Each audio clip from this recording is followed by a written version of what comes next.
Hi there. If you are looking for a job as a teacher, after your interview, you will be expected to do a demo lesson. A demo lesson in 2025 is very different from what it used to be 10 years ago. This is Usha Pandit, your MindSprings English teacher, and today I am going to show you what is different and how you should manage it. So, if you look at videos of 10 years ago, they will talk to you about writing the date in the corner, writing the name of the topic on the board and your body language, smile at the children, tell them your name, talk about. Now, these are a given, but people today are not particularly looking for the small skills. We are living in the 21st century, so you need 21st century skills. We are following the progressive NEP 2020 goals, so that you should know and perhaps show shades of it in your demonstration class. And finally, we are living in the age of AI and digital tools. So, keeping all this in mind, you can't do a demonstration of a class the way you would have done it 10 years ago. It has changed.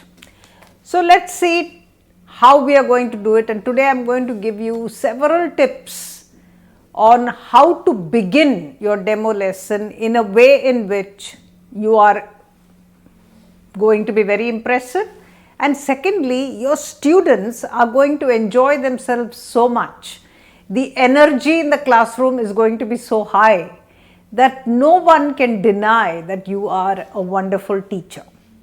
Okay? So, let's begin. Now, if you know, the NEP goals are critical thinking, problem solving, decision making, communication skills. You know the lot, don't you? So, those are some of the little things that we need to incorporate. We are looking at technology and tech tools that you might want to use as a kind of a prop in your lesson if you have the time. All of these, you don't have to do all of these. It should be a part of the topic that you are given to teach.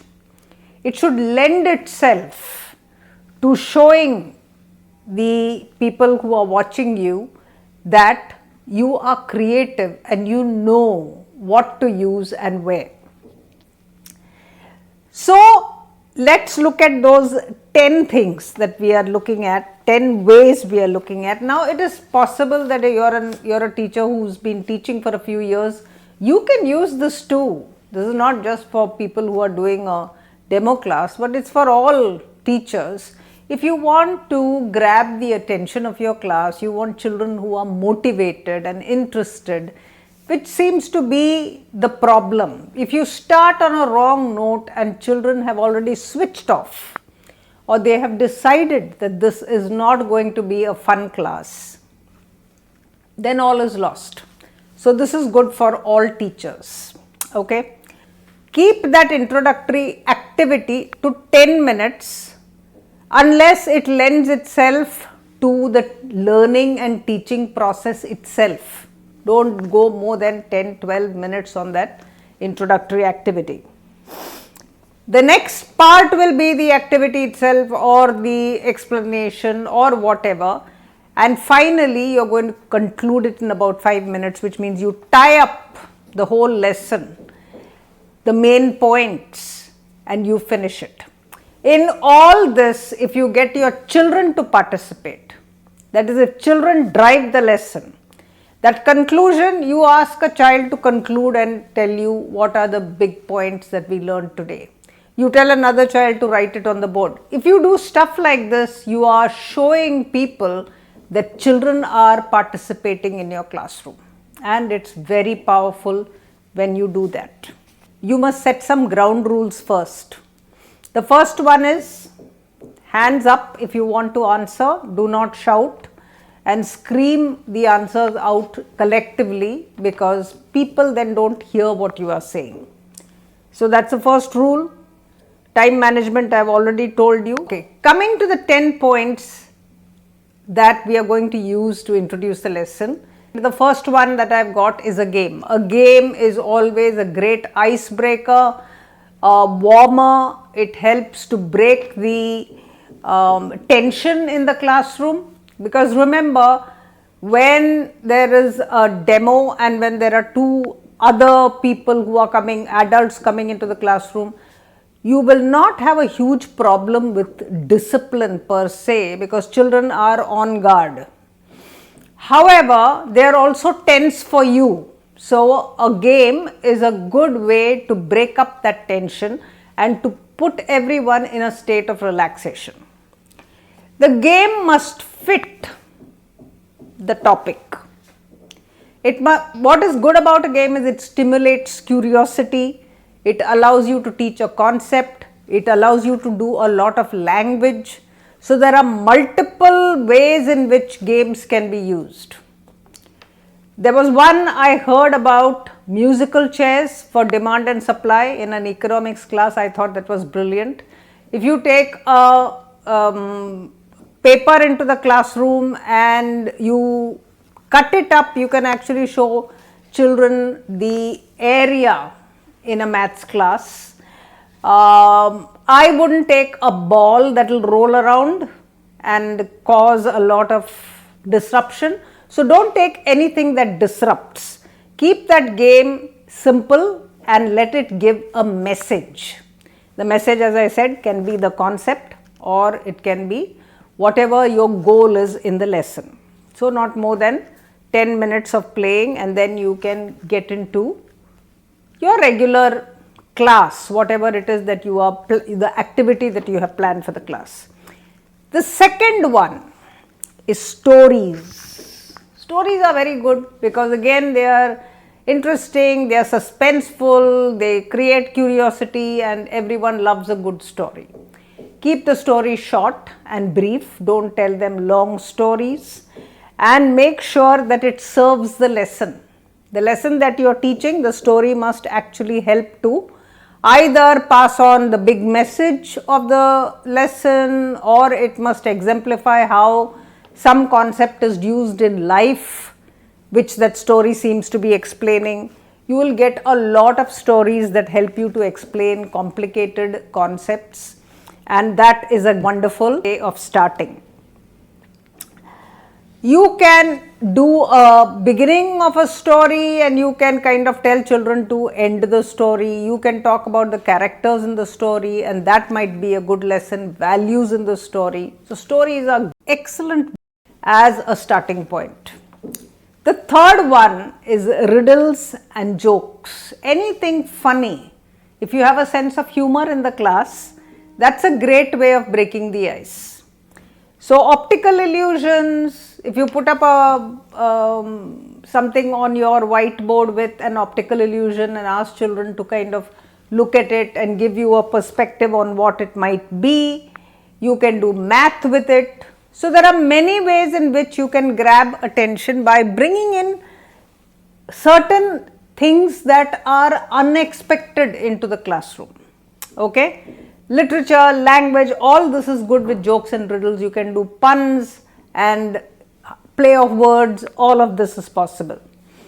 The fourth one is you can bring in an object, a picture, a cartoon, or a reference to a popular film or something new that has come up on the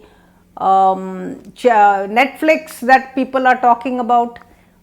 Excellent, because that's what everyone is talking about. That is life, that is a connection, that is a link.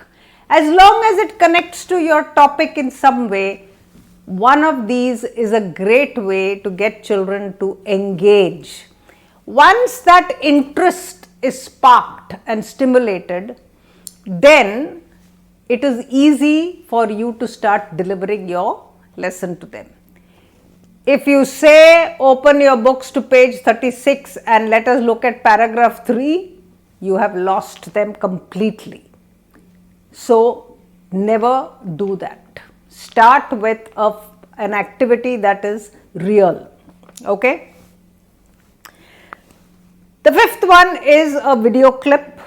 Video clips are wonderful.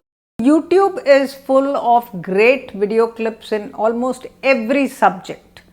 And sometimes there are concepts that are explained to an audience by people who are experts, people who have used a lot of materials that are real, that are 3D, and where there is a lot of animation.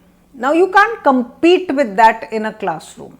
So if I want to show the movement of maybe particles in a particular science lesson, or I want to see how a machine looks from the inside, or I want to look at the human body and its interactions, then a video cannot be challenged in terms of the kind of interest that it will create.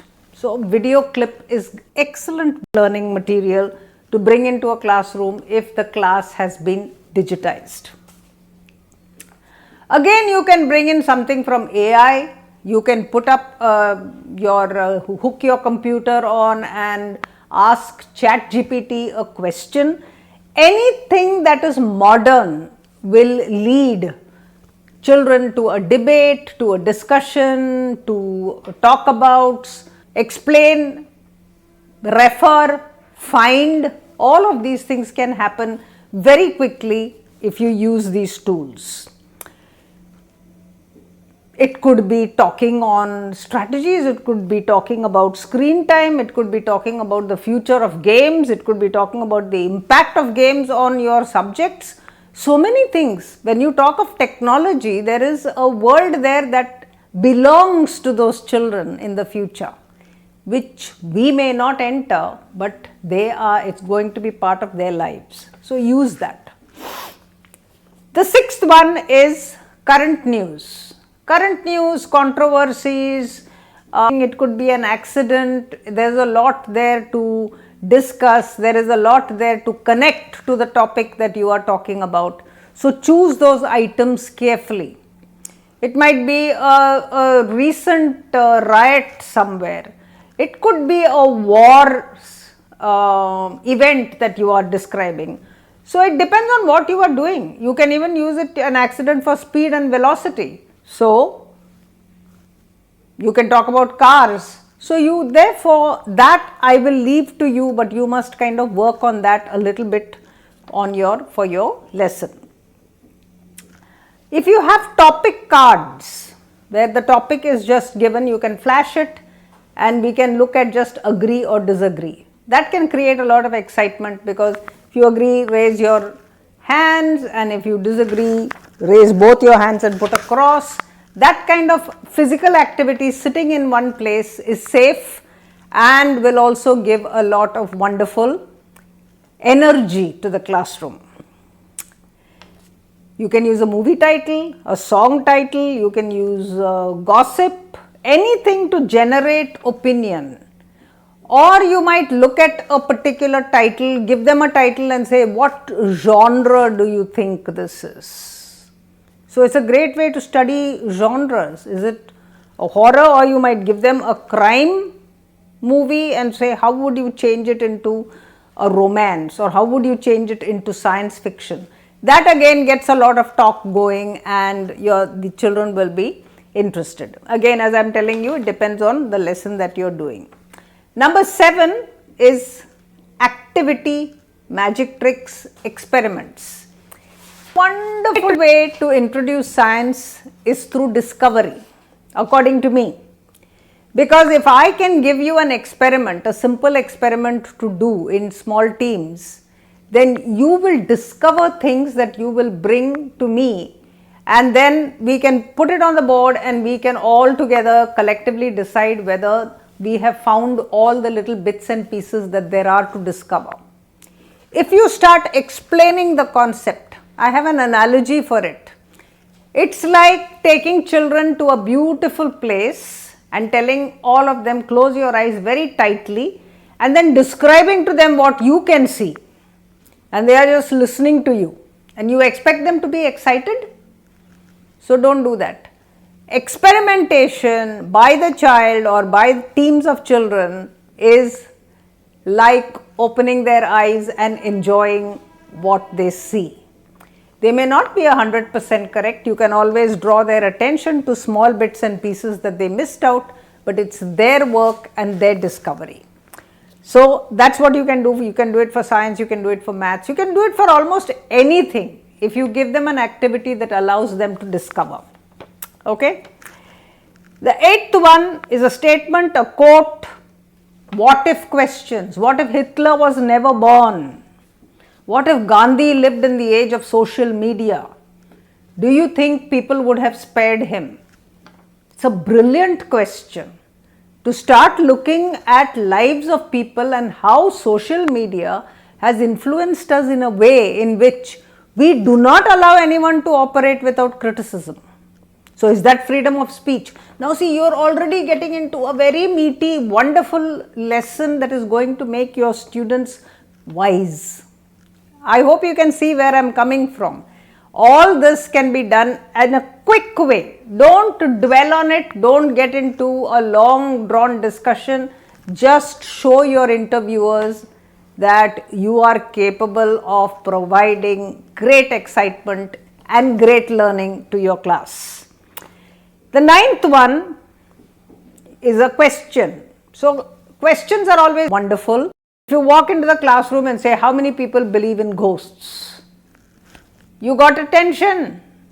So there will be a whole bunch of people, there will be a buzz in the class and you want hands up. So, and then you can go on from there, especially if you are going to do a ghost story or something that pertains to ghosts. You can do that. What is the most important part of a machine or a system or a human being? That is again up for grabs. Everyone will have a different answer and that will lead to a lot of discussion, a lot of scientific explanations from the students, not from you. So that will be a great one to do. How would you improve something? Creativity, that's a big one. How would you improve a shopping trolley or traffic lights? How would you improve the simple things of life around you and make life easier? That could be a quick one, oral one if you are doing an introduction, and that will give children a lot of thought and a lot of critical thinking. The last one I have for you is leading in from the previous lesson. Now if they have already done certain lessons, you can ask them, what lesson did you do? I am not saying that you need to revise that lesson or I am expecting you to know the lesson and ask them questions on it. No, you don't do anything like that. You tell them, talk to me about the content of the lesson in newspaper headlines. So in 4 headlines, I should know what that lesson is about. Or you can do a social media meme on that lesson and tell me so that I know what that lesson is about. Or you can do a jail sentence for the topic, or you can do a jail sentence for the main character in that concept, anything. So you can do a jail sentence for gravity, or you can do a jail sentence for Abraham Lincoln. I don't know what you did last time, but this is a great way of not just revising a previous lesson, but bringing in a lot of fun, a lot of creativity and tons of critical thinking. So I have given you a lot of wonderful tips on how to motivate children in the first 10 minutes of your class, how to impress those people who are sitting there. And then of course, when you do this activity, you will find that children actually are completely ready for that lesson that you are going to start, and sometimes they almost know half of it, making your job so much more easy. So I hope you enjoyed that one. If you use any of these, do write and tell me how it went. Thank you.